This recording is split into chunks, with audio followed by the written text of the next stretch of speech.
होंगे तो अपने सवालों को भी तैयार रखिएगा। लेकिन सबसे पहले डॉक्टर सुधांशु त्रिवेदी आपसे शुरुआत करते हैं।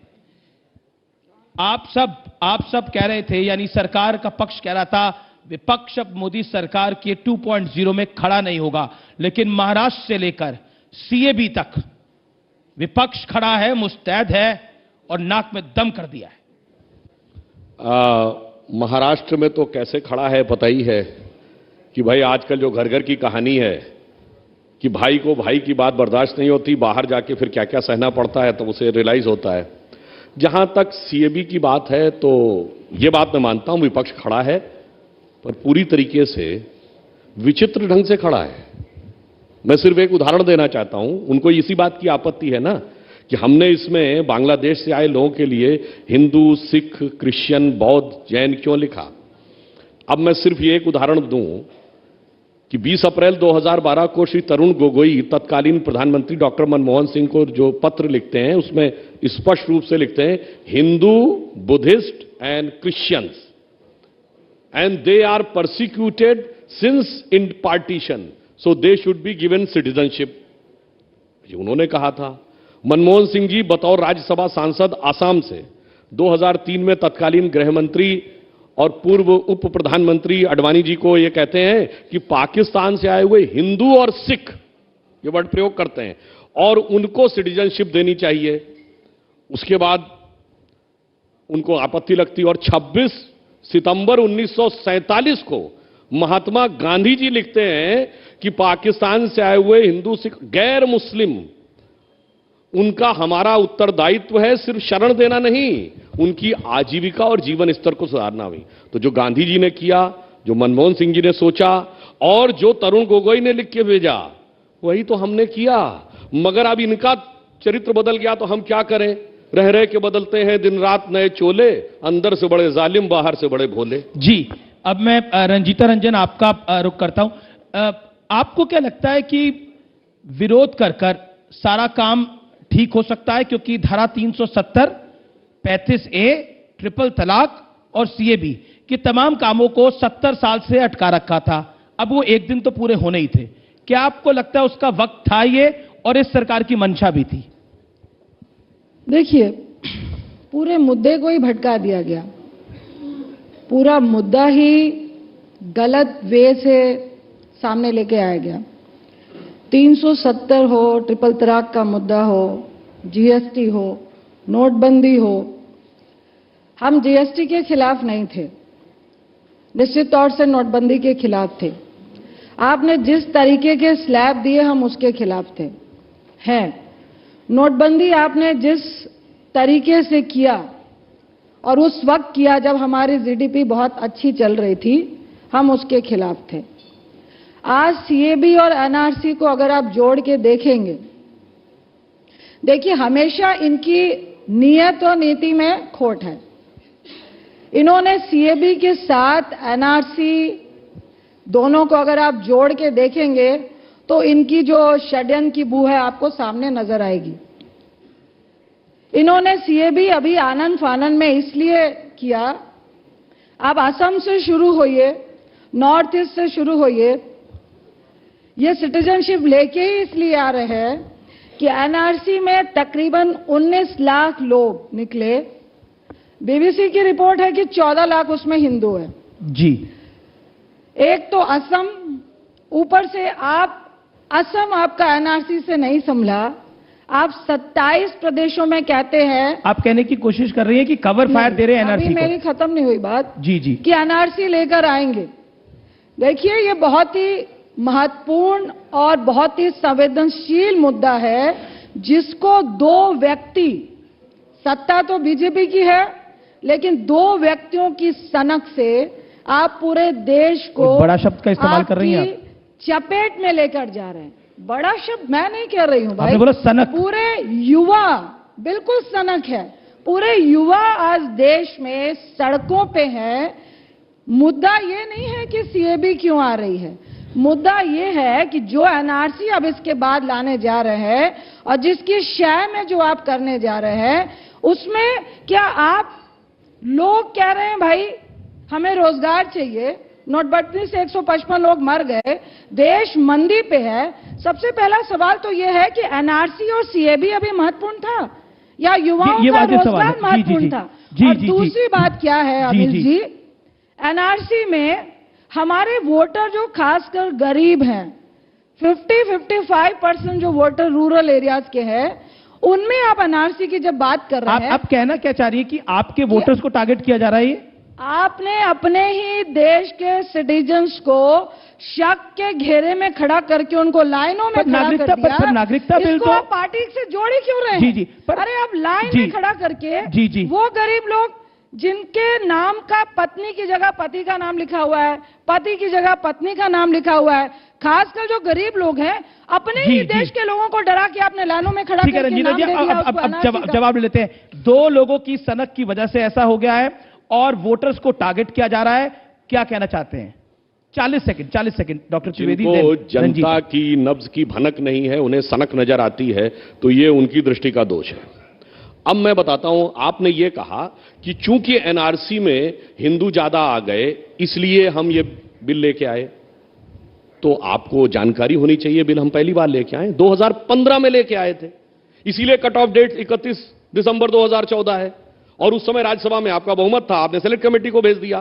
फिर जनवरी 2019 में आया वो सेलेक्ट कमेटी की रिपोर्ट, तो हम तो ये पहले से लाए, तब तक तो एनआरसी की रिपोर्ट आई नहीं थी, तो कोई समस्या नहीं। दूसरी बात, कौन व्यक्ति क्या चरित्र दिखा रहा है? 370 पे कांग्रेस संसद में तो वोट करेगी पक्ष में और सड़क पे बवाल, ट्रिपल तलाक पे संसद में वोट करेंगे, सड़क पे बवाल। और मैंने अभी आपसे बताया सीएबी में लिख के इनके मुख्यमंत्री देंगे, असम के मुख्यमंत्री, और इतना ही नहीं, मुख्यमंत्री नहीं दिए, असम प्रदेश कांग्रेस कमेटी ने एग्जीक्यूटिव बॉडी में अपना रिजोल्यूशन भी पास किया है और उसमें हिंदू, बुद्धिस्ट और क्रिश्चियन शब्द लिखा है कि इनको सिटीजनशिप देनी चाहिए, और उसके बाद सड़क के ऊपर बवाल। तो आप ये बात समझ सकते हैं। लेकिन क्या ये जो विरोध प्रदर्शन हो रहा है जिसमें पुलिस वालों को पीटा जा रहा है, एक पार्टी के विधायक, सुनिए, मैं आम आदमी पार्टी के विधायक की बात कर रहा हूं, उनके आप शब्द सुनेंगे तो वाकई आप खुद सोचेंगे कि इस तरह के शब्द कैसे बोले जा सकते हैं। क्या आपको लगता है कि पाकिस्तान के लोगों को नागरिकता मिले, बांग्लादेश के मुसलमानों को नागरिकता मिले और उसके साथ अफगानिस्तान के मुसलमानों को नागरिकता मिले, ये उसकी लड़ाई है? क्योंकि मौजूदा, मैं ये आपसे समझना चाह रहा हूं, मौजूदा देश में जो भी मुसलमान है उसकी नागरिकता टस से मस नहीं हो रही इस बिल को देखते हुए। अगर कुछ है तो बताइए। आप आपके विधायक की बात कर रहे हैं, मैं मोदी साहब की बात करती हूं। उनके 2 ट्वीट देखे आपने कि कपड़ों से पहचानो कि कौन क्या कर रहा है? क्या यह प्रधानमंत्री की लैंग्वेज है? फिर प्रधानमंत्री का ये अपोजिशन पार्टी को ये कहना कि आप ऐलान कर दो कि हम सारे पाकिस्तानियों को सिटीजनशिप दे रहे हैं इंडिया की। देखिए, इन दोनों बातों में लोगों को फिर से गुमराह करके डाइवर्ट करने की कोशिश हुई है। मैं फिर उसी में आऊंगी, ये कौन सी डेट और किसकी गांधी जी की बात कर रहे हैं? जैसे अमित शाह जी ने पार्लियामेंट में बात की कि 23% हिंदू थे और अब मेरे ख्याल से 3% की बात कर रहे हैं, लेकिन उसमें बारीक वो एक शब्द है कि बंटवारे के पहले की बात कर रहे हैं, बंटवारे के बाद की बात नहीं कर रहे हैं। मैं एक आंकड़ा बता देता हूं, 23% हिंदू, 1900 हिंदू नहीं, 23% अल्पसंख्यक पाकिस्तान में 1951 में थे, जो नहीं अल्पसंख्यक, जो घट के अब 3-3.5% रह गए हैं, और हिंदू वहां 15% थे जो घटकर 1% से कम है। ये हार्ड फैक्ट है। मैं एकदम हार्ड फैक्ट नहीं है, आप बीबीसी की रिपोर्ट देखिए, उन्होंने जो शब्द यूज किए हैं वो उसमें सन का फर्क है, बंटवारे से पहले का बोल रहे हैं, बंटवारे के बाद का नहीं बोल रहे हैं, उसमें मात्र 2 या 3% की ही चेंजेस आई है। फिर आप वो जब बंगाल बना वहां चले गए, ये मुद्दा ही दूसरा है जिसको डाइवर्ट करके हिंदू मुस्लिम किया गया। फिर मैं उसी बात हिंदू मुस्लिम तो तभी हो गया था इस देश में जब 1947 में हो गया था। मैडम देखिए, मुद्दा ये नहीं है कि हम मुसलमानों के पक्ष में है या हिंदू के पक्ष में नहीं है। मुद्दा यह है कि आर्टिकल 14 को, संविधान की धज्जियां क्यों उड़ाई गई? जब सेकुलर वर्ड दिया है तो उसको धर्म के आधार पे आपने क्यों किया? बड़ा आरोप आपकी सरकार के ऊपर कि आप मुसलमान विरोधी हैं, सेकुलरिज्म के विरोधी। अभी जैसे उन्होंने कहा कि गांधी जी ने भी किया, 30 सेकंड मैडम, ये गलत बात है, वो रिफ्यूजेस थे। आप ऐसी कौन सी इतनी महत्वपूर्ण या हड़बड़ी की बात है कि आपको मंदी से पहले, रोजगार से पहले सीएबी और एनआरसी को पहले करना है? आप इसी का जवाब दें। एक उन्होंने दो महत्वपूर्ण पहले बातें आपने बोली। जो बोला- एक, आपने इस देश के सेक्युलर फैब्रिक को ब्रेक किया है, तोड़ा नहीं, है। वो भी बात दूसरा, कर रहे हैं। और प्रधानमंत्री को कपड़ों से पहचानने की बात करने की आवश्यकता क्यों थी? क्या वो भी सही दोनों करा बात बता रहा प्रधानमंत्री हूं। ने? पहले कैसे justify आपने करेंगे? महात्मा गांधी जी के बारे में कहा, तो मैं इस बात को स्पष्ट बता देता हूं। महात्मा गांधी का शब्द है, the Hindus and Sikh staying in Pakistan can come to India by all means if they do not wish to continue there. In that case it is the first duty of the Indian government to give them job and make their life better. It is the source is selected works of Mahatma Gandhi volume 96, जिसमें 7 जुलाई 47 से लेकर 26 सितंबर 47 तक के महात्मा गांधी के वक्तव्य हैं। 1947 अब 47 अब हम बता रहे हैं क्यों। जो वहां पर हिंदू सिख जैन डिवीजन के बाद रह गए थे, वो तो फंस गए थे ना। और जब डिवीजन हुआ धर्म के नाम पे, तो दो प्रकार के मुसलमान थे। एक तो जो भारत में महात्मा गांधी के साथ रहे, और एक जो जिन्ना के साथ वहां गए, और जो ये कह के नहीं गए, उन्होंने कहा लड़ के लेंगे पाकिस्तान, तोड़ के लेंगे पाकिस्तान, छीन के लेंगे पाकिस्तान, और सिविल वॉर करवा के लेके गए। आज उन्हें शरण चाहिए, और अगर चाहिए तो मैं उसके लिए भी तैयार हूं भाई। आप लोगों को पता है, एक हम लोगों ने बड़ा बचपन में गाना सुना होगा, आओ बच्चों तुम्हें दिखाएं झांकी हिंदुस्तान की, हम लाए हैं तूफान से कश्ती निकाल के, इस देश को रखना मेरे बच्चों संभाल के। उसकी आखिरी लाइन थी, बरसों के बाद फिर उड़े बादल गुलाल के। ठीक इसी की नकल पे पाकिस्तान में गाना बना था 1955 में, हम लाए हैं तूफान से कश्ती निकाल के, इस मुल्क को रखना मेरे बच्चों संभाल के। उसकी आखिरी लाइन थी, बरसों के बाद फिर उड़े परचम हिलाल के।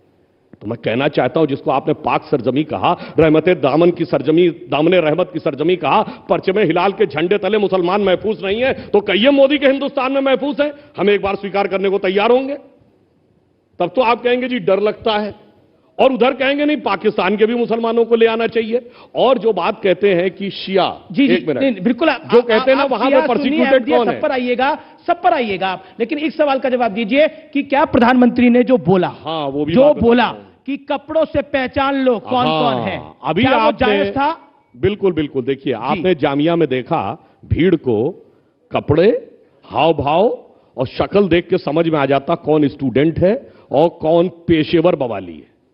मुंह के ऊपर कपड़ा रखे हुए लोग और जिस ढंग के कपड़े पहने हुए लोग, वो स्टूडेंट हैं या गैर स्टूडेंट हैं, ये देखकर पहचाना जा सकता। जी ठीक। अच्छा, रही बात इसकी, तो भैया एक और बात है, कुछ लोग ऐसे रहे जो कपड़ों में ही फंस गए। कैसे? मैं बताना चाहता हूं कि जब ये बात चल रही है, जो 47 की 41 की बात हुई ना, आपको पता है 41 के समय भारत की साक्षरता दर क्या थी? 8%। उत्तर प्रदेश में थी 7%, और 1931 की सेंसस जाति के आधार पर हुई थी। हिंदू समाज में सबसे पढ़ी लिखी जातियां ब्राह्मण 15%, राजपूत 13%, और सैयद मुसलमान 24% साक्षरता दर। राष्ट्रीय दर से 3 गुना ज्यादा। ऐसा कपड़ों में उलझाया कि आज राष्ट्रीय दर से बहुत नीचे आग चले गए। क्यों हुआ भाई? जी जी जी देखिए, मुझे इनकी कोई भी बात समझ में नहीं आ रही, क्योंकि ये भी मुद्दे को डाइवर्ट कर रहे हैं, इनको सिखाया ये गया। मैं इनसे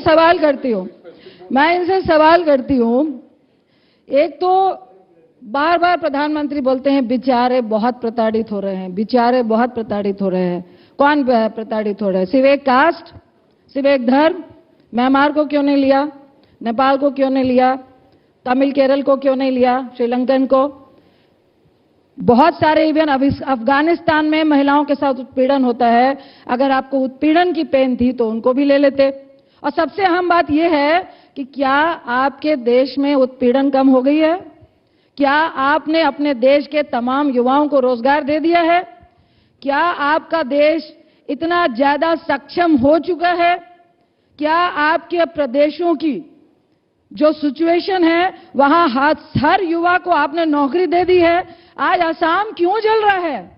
क्योंकि उनका रोजगार, उनकी संस्कृति सब खत्म हो जाएगी, और आपको अपने चुनाव की पड़ी है। आज पूरे देश का युवा अगर सड़कों में है, तो आप उसको कपड़ों से क्या खोजने की तैयारी है? फिर धर्म खोजने की तैयारी कर रहे हैं। आज DU, JNU, Jamia, Hyderabad university, Uttar Pradesh university, 22 university में लगभग 22 यूनिवर्सिटी के युवा सड़क पे हैं। तो क्या भाजपा और प्रधानमंत्री की सनक उनको भी धर्म के आधार पर चुनने का काम करें? जवाब आप इस सवाल का जवाब दें। देखिए, जहां के युवा सबसे ज्यादा पथराव कर रहे हैं वो कौन कौन से विश्वविद्यालय हैं, उसमें मुझे डिटेल में जाने की जरूरत नहीं है। पहली पीआईएल किसने दाखिल की इस मुद्दे पे? इंडियन यूनियन मुस्लिम लीग। वाह भाई वाह, सेकुलरिज्म के सबसे बड़े चैंपियन वो जिनका नाम ही इंडियन यूनियन मुस्लिम लीग। उसके बाद सबसे बड़े पुरोधा असदुद्दीन ओवैसी, ऑल इंडिया मजलिसे इत्तिहादुल मुसलमीन, और किस बात की लड़ाई लड़ रहे हैं? असम के लोगों की संस्कृति की रक्षा के लिए। जामिया मिलिया और अलीगढ़ मुस्लिम यूनिवर्सिटी, देखिए मैं विश्वविद्यालयों के खिलाफ नहीं बोलता हूं, संविधान की बात करते हैं। ये यही विश्वविद्यालय है ना जिन्होंने एससी एसटी का रिजर्वेशन छीन के मुस्लिमों को दिया। आज संविधान की बात कर रहे हैं। दोनों पार्लियामेंट के एक्ट से बने विश्वविद्यालय, भारत सरकार से करोड़ों रुपए प्रतिवर्ष पाने वाले विश्वविद्यालय, कोर्ट में जाकर कहते हैं जी हमें माइनॉरिटी इंस्टीट्यूशन माना जाए, हमें मुस्लिम इंस्टीट्यूशन माना जाए, और आज संविधान की लेकिन अब मैं जी एक सवाल जो कि बड़ा महत्वपूर्ण बार बार उठाया जा रहा है, सीएबी को अभी करने की क्या आवश्यकता थी? हाँ, देखिए, एक दिक्कत सुधांशु त्रिवेदी हो गई। आप लोगों ने 370 झटके में कर दिया, 35 से झटके में कर दिया, राम मंदिर का फैसला आ गया, और उसके बाद आपने सीएबी कर दिया, तो ये तीनों चीजें इकट्ठी हो गई। दिक्कत एक ये भी है, विरोध उस बात का भी है। भाई कोई चुनाव है क्या? अभी चुनाव तो 4.5 साल दूर है। चुनाव को ध्यान में रख के किया गया काम चुनाव से 6 महीना पहले, साल भर पहले किया जाता है ना। चुनाव तो अभी 6 महीना पहले खत्म हुआ है, तो हमारा चुनाव से मतलब नहीं है। हम राष्ट्रीय सुरक्षा और व्यवस्था की बात करते हैं, और जो लोगों को अभी इकोनॉमी के लिए कुछ करते थे। मैं बता रहा हूं, जिन लोगों को अभी भी गलतफहमी है, तो देख लीजिए पूरे दुनिया में क्या हो रहा है। यही माइग्रेंट्स के मुद्दे के ऊपर क्या हो रहा है बेल्जियम में, क्या हो रहा है पोलैंड में, क्या हो रहा है फ्रांस में, और वहां चाचा ट्रंप, वहां की सरकार के लोग तो हमको भाषण दे रहे हैं, खुद जो है दीवार बना रहे हैं मैक्सिको के ऊपर। सूप बोले तो बोले, चलनी भी बोले, जिसमें 100 छेद हैं। अब ये बताइए, अंजेला मार्केल जर्मनी की पहले सॉफ्ट थी, अब एकदम स्टैंड बदल दिया ना, हम किसी भी बाहर वाले घुसपैठिए को नहीं आने देंगे। भारतीय एक ऐसा विचित्र देश है जहां पर अगर यही कह दो कि भाई जो भारतीय है और जो विदेशी है उसकी पहचान करके विदेशी को अलग करेंगे, तो उसमें भी रंजीत रंजन, बड़ा बेसिक सवाल मैंने शुरुआत में भी पूछा, कांग्रेस पार्टी का विरोध है क्या? कांग्रेस पार्टी, प्रधानमंत्री ने कल आप लोगों से एक सवाल पूछा, कांग्रेस पार्टी खुल के ये कह दे कि आप चाहते हैं कि पाकिस्तान में जो मुसलमान हैं उनको भारत की नागरिकता मिलनी चाहिए। लड़ाई उसी बात ये कांग्रेस की स्टेटमेंट नहीं है, ये मोदी साहब की सनक की मंशा है और लोगों को डाइवर्ट करने की मंशा है। कांग्रेस अपना सनक का मुद्दा लेके नहीं चलती है। कांग्रेस के मुद्दे वो हैं जो इस देश के संविधान के मुद्दे हैं, जो आज के सड़क पे जो लड़ रहे युवा है उनका मुद्दा है। युवा कह रहा है हमें रोजगार दो, युवा कह रहा है हम देश में प्रताड़ित हो रहे हैं, और युवा कह रहा है, मैं फिर प्रश्न करूंगी उसका जवाब दे सुधांशु जी, कि एनआरसी से अपने लोगों को प्रताड़ित क्यों करेंगे हम लोग?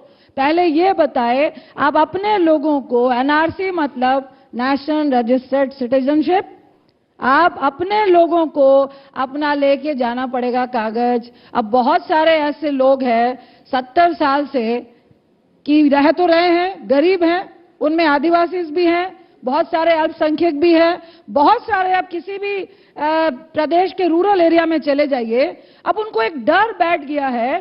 17 लोगों ने आत्महत्या कर ली है जिसका डाटा आपके पास नहीं है और पूरे मीडिया में चल रहा है। डर से उनको आप लाइन में खड़ा कर रहे हैं, लोग ग्रुप बना के कह रहे हैं, अपने ही देश में ये डर हो रहा है कि भाई अगर मेरा आई कार्ड कहीं चला गया है, या हम तो यहां जन्मे हैं, हमारे पूर्वज शायद 70 साल पहले, क्योंकि 17 जुलाई 1948 के पहले अगर जो नहीं आया, 70 साल से एक व्यक्ति रह रहा है। आप बात कर रहे हैं एक कास्ट को लेके, धर्म को लेके, उसको कहेंगे कि आप जाएं, लेकिन सीएबी आप इसलिए लाए कि जिसको मन होगा रंजीत जी, 1.5 मिनट हो गया, मेरे सवाल का जवाब नहीं आया।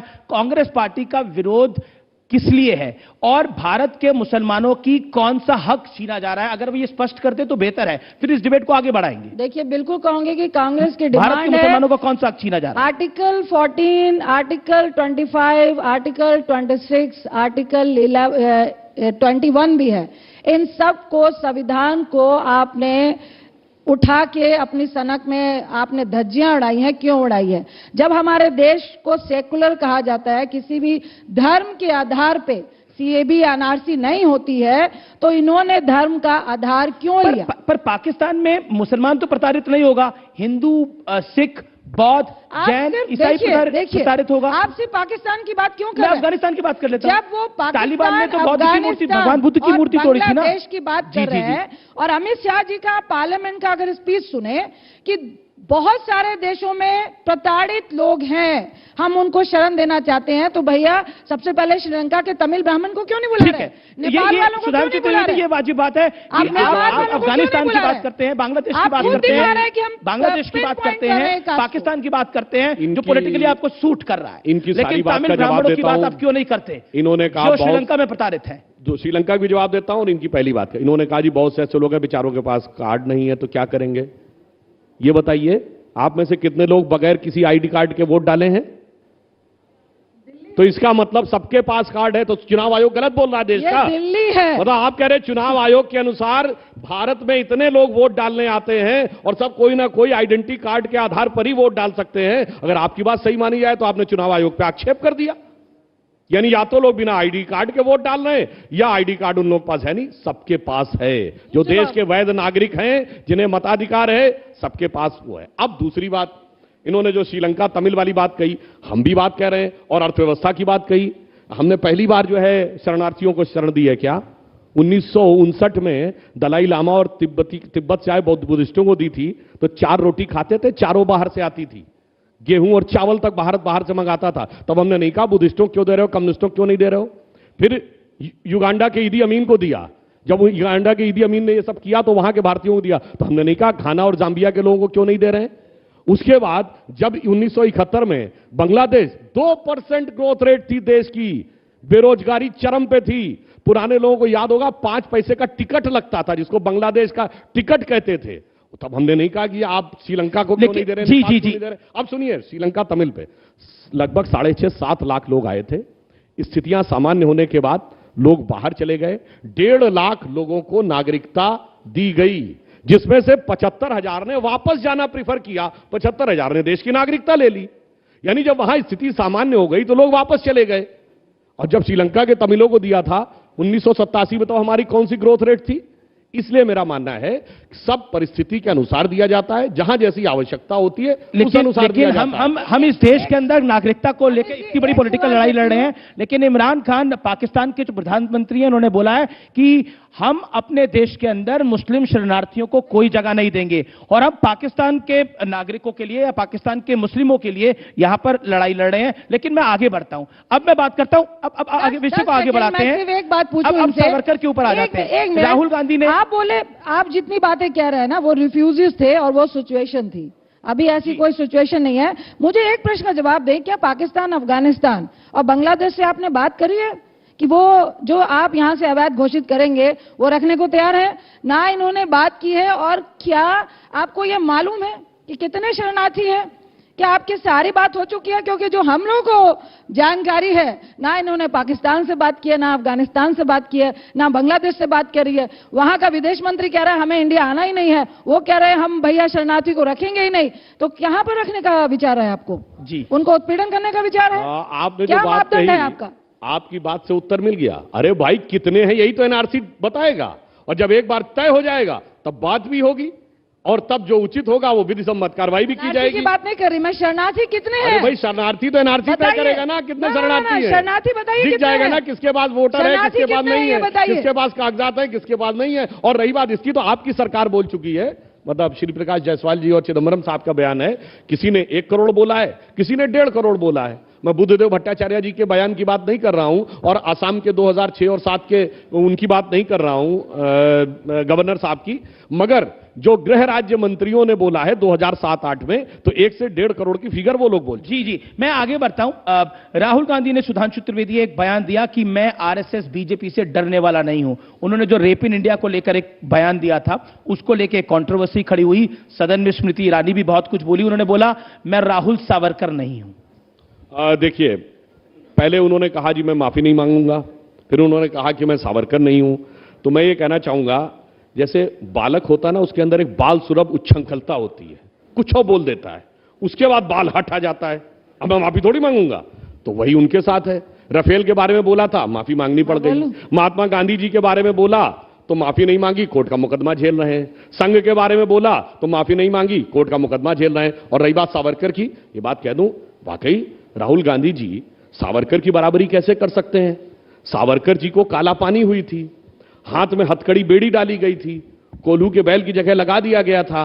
और कांग्रेस के नेता जब जेल में जाते थे तो किताब पढ़ने की नहीं, किताब लिखने की भी सुविधा रहती थी। माउंटबेटन के परिवार से मित्रवत संबंध थे।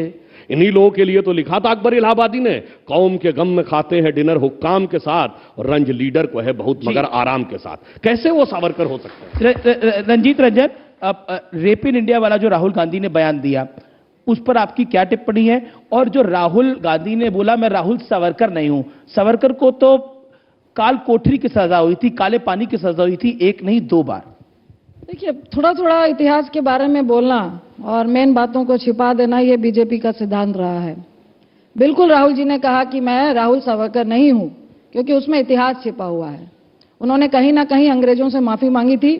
राहुल गांधी जी ऐसे लोगों से माफी मांगने वालों में से नहीं है। और मैं कहूंगी कि ऐसा जो बाल सुलभ है ना, अगर इंडिया में हो और खासकर भाजपा में होता, तो ये जो सनक से आप लोगों ने नोटबंदी, जीएसटी, बेरोजगारी, मंदी को जो लेकर आए हैं, इससे बेहतर तो बाल हट ही होता। दूसरी, जहां तक बात है, आपने मेक इन इंडिया की जगह रेप इन इंडिया की बात कही। मोदी साहब का एक इंटरव्यू, आप भाषण देखिए, जिसमें उन्होंने कहा कि दिल्ली रेप कैपिटल बनता जा रहा है। देखिए, हम लोगों ने उस टाइम बिल्कुल भी कोई उन पर विरोध नहीं किया, क्योंकि वी ऑल अंडरस्टैंड कि हमारे देश में और किस तरह से हो रहा है, वो पीड़ा है जो गुस्से में निकल के आती है। कल रेप होगा तो मैं भी बोलती हूं कि मुझे लगता है कि उसको सड़क पर फांसी की सजा दे दूं। कल मेरी बेटी के साथ होगा तो मैं कानून का वेट नहीं करूंगी। तो हम उसको अंडरस्टैंड करें, लेकिन अनफॉर्चुनेट है कि एक महिला मिनिस्टर में ये रेप इन इंडिया का डेफिनेशन निकाल रही है। राहुल गांधी जी ने नहीं निकाला। मुझे शर्म आई बहुत, रियली बोल रही हूं। पर राहुल गांधी ने मेक इन इंडिया के साथ कंपेयर तो करा, बोला Modi ji make in India बोलते हैं, ये तो रेप इन इंडिया। वो इसका मतलब निकाल रही हैं कि उनका मतलब ये है कि बाहर से आओ, हमारी महिलाओं का बलात्कार करो। Shame on her. मुझे शर्म आई कि इसका डेफिनेशन आप एक महिला होते हुए किस तरह से निकाल सकती है। सुधांशु त्रिवेदी, उनके मुंह से निकल गया, आप लोगों ने इसकी पे राजनीति खेल दी। ये बहुत शेमफुल। अवॉइड करा जा सकता था राहुल गांधी को घेरने के लिए। और भी मुद्दे थे। जब make in India word use किया गया तो उसका क्या मीनिंग था? भारत में बनाओ। मेड इन इंडिया होता है कि हम भारत से बना रहे हैं। प्रधानमंत्री जी का वो याद करिए, जब उन्होंने इसका उद्घाटन किया, क्या था? कम मेक इन इंडिया। भारत में बनाओ का मतलब हम विदेश की वह कंपनियां भारत में आकर अपनी मैन्युफैक्चरिंग करें। ये प्रोग्राम उसको डेडिकेटेड था। तो ये तो स्वाभाविक हो गया। अगर बाहर से आके भारत में बनाने का आह्वान है और आप उससे तुलना कर रहे हैं, तो स्वाभाविक रूप से दिखता है कि आप किस चीज की बात कर रहे हैं। What is the meaning of rape capital? हाँ, रेप कैपिटल। Rape capital. अब हम आपको बात बता दें, देखिए, दुनिया में रेप का आंकड़ा कोई इनकी बाल सुलभ बुद्धि से निकला हुआ नहीं। आज इंटरनेट का जमाना, आप लोग चेक कर लीजिए।